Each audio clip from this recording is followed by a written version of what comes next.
This morning, we do have an update on a neighborhood in Smyrna. They've been raising some concerns about a nearby trucking company. This is a story we first told you about just yesterday. We're now hearing from someone at that company who was working at that site who's got a slightly different perspective about what may have been going on and why they made the moves that they did.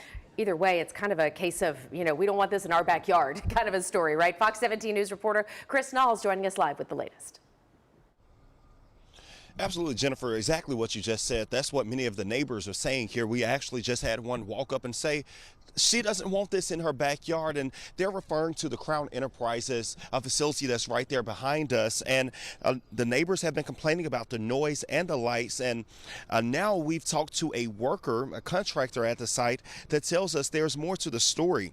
He says that neighbors in the Lake Farm subdivision say they started noticing the disruption after the company cut down trees that used to serve as a buffer, but a Crown Enterprises contractor cleaning up the property tells us that those trees were removed for a reason.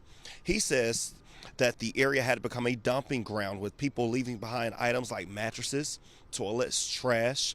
He also says the company has made some changes in the wake of neighbors' complaints. That includes dimming and repositioning lights so they're not shining directly into neighbors' homes. He says tensions remain high, saying some neighbors have confronted Crown Enterprises employees.